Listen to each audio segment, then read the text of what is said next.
తెలంగాణ రాష్ట్రంలో డిఎస్సి అభ్యర్థులంతా కూడా రోడ్డెక్కి ధర్నాలు చేసినటువంటి పరిస్థితి.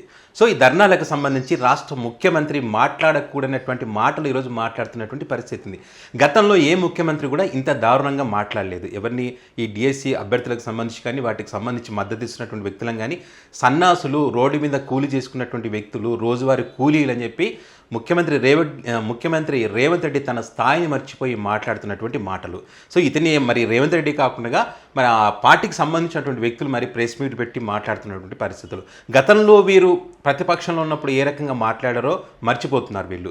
సో డిఎస్సి అభ్యర్థులకు సంబంధించి అసలు వాళ్ళ సమస్య ఏంటి అని తెలుసుకోకుండా అసలు వాళ్ళు నిజంగానే 10 రోజుల పరీక్ష పెట్టుకొని రోడ్డు ఎక్కాల్సినటువంటి పరిస్థితులు ఎందుకు వచ్చాయి, ఈ మహిళలు, ఆడపిల్లలు పాపం రోడ్డున పడుతున్నటువంటి పరిస్థితులు ఎందుకు ఉన్నాయి, వాళ్ళ బాధ ఏంటి అని తెలుసుకునేటువంటి టైం కూడా మరి ముఖ్యమంత్రి గారికి లేదు అంటే ఎంత దారుణాతి దారుణంగా పాలన కొనసాగుతుందో అర్థం చేసుకోవచ్చు.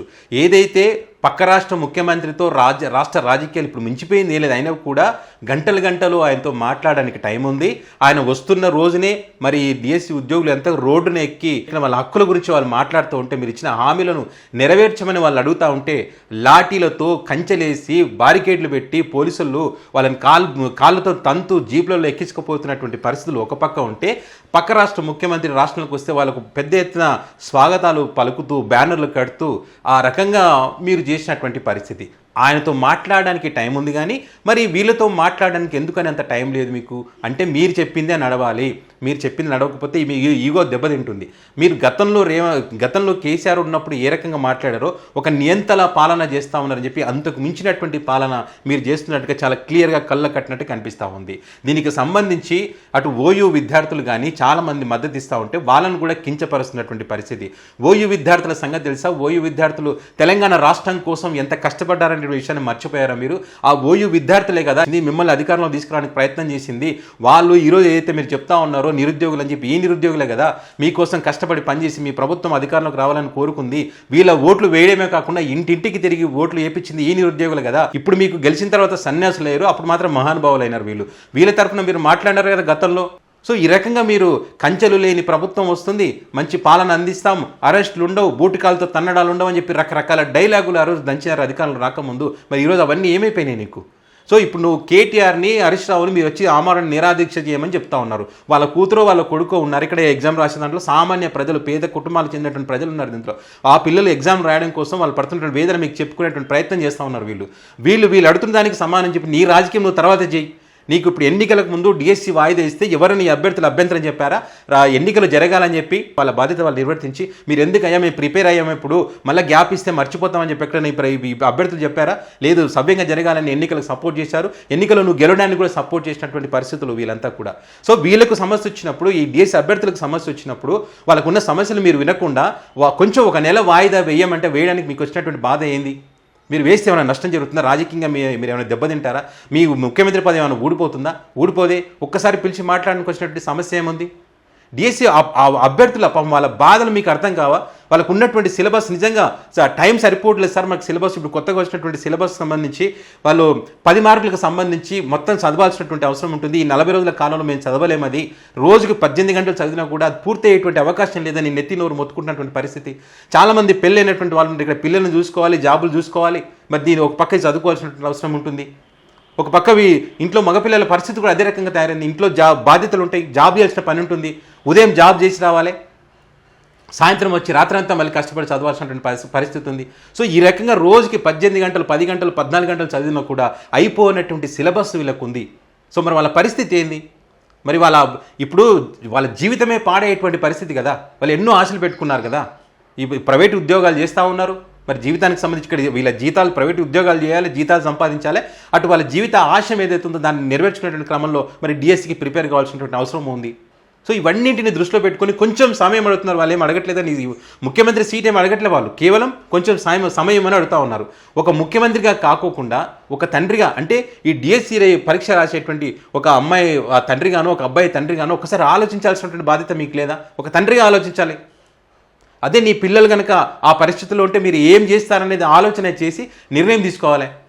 విద్యాశాఖకు సంబంధించి ఒక మంత్రి లేరు, ఒక విద్యాశాఖ మంత్రిని ఏర్పాటు చేస్తే నీకు టైం లేదు కాబట్టి నీ రాజకీయాలు చేసుకున్నావు కాబట్టి నువ్వు అర్ధరాత్రి అపరాత్రిని చూడకుండా ఇతర పార్టీలు ఉన్నటువంటి ఎమ్మెల్సీలను పార్టీలు చేర్చుకోవడానికి టైం ఉంటుంది కాబట్టి నీకు వేరే ఎమ్మెల్యేలను పార్టీలు చేసుకునే సమయం ఉంటుంది కాబట్టి నీ ప్రజా ప్రయోజనాలు కానీ విద్యాశాఖకు సంబంధించి కానీ శాంతి భద్రతకు సంబంధించి కానీ ఏ రకంగా మీరు ఇచ్చినటువంటి హామీలకు సంబంధించి కానీ వీళ్ళు ప్రజలు రోడ్డు ఎక్కినటువంటి పరిస్థితులకు సంబంధించి కానీ పింఛన్లకు సంబంధించి కానీ రైతుల యొక్క సమస్యలకు సంబంధించి కానీ మీకు మాట్లాడేటువంటి టైం లేకపోయినా పర్వాలేదు, నీ కనీసం ఈ శాఖకు సంబంధించిన ఒక మంత్రి ఏర్పాటు చేసి ఆ మంత్రి అయినా కనీసం వాళ్ళతో మాట్లాడేటువంటి ప్రయత్నం చేస్తారు కదా. ఒక 10 నిమిషాల సమయం ఇస్తే వాళ్ళ యొక్క బాధలు ఏంటో మీకు చెప్పుకుంటారు. అప్పుడు కనుక ఆ బాధలు తప్పు అయితే వాళ్ళు చెప్పిన దాంట్లో న్యాయం లేదనుకుంటే కనుక మీరు అనుకున్నట్టుగానే మీరు చేయొచ్చు.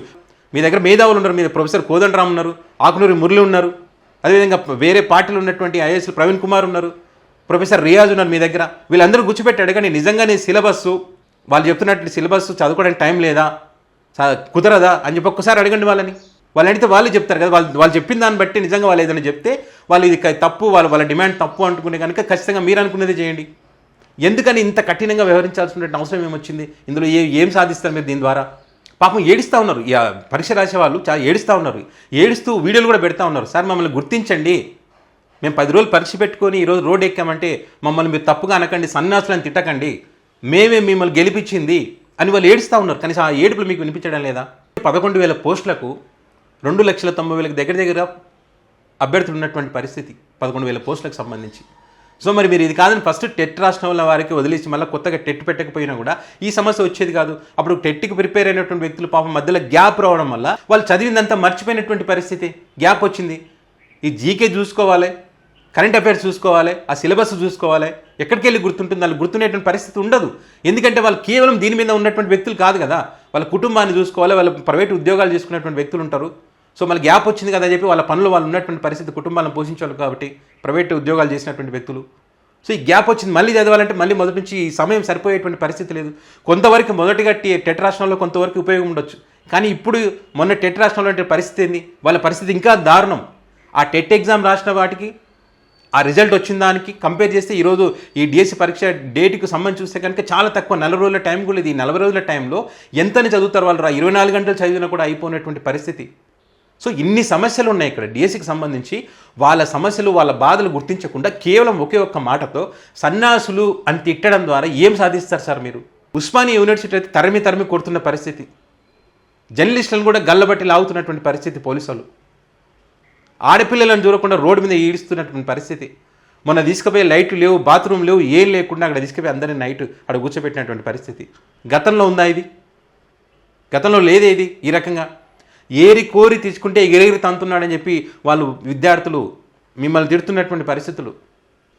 కేవలం ఒకే ఒక్క 10 నిమిషాల టైం ఇచ్చి వాళ్ళ బాధలు వింటే అయిపోయేదానికి ఇంత పెద్ద ఎత్తున రాద్ధాంతం చేయడం, వాళ్ళు ఏదో రాజకీయాలు చేస్తూ ఉన్నారని చెప్పడం.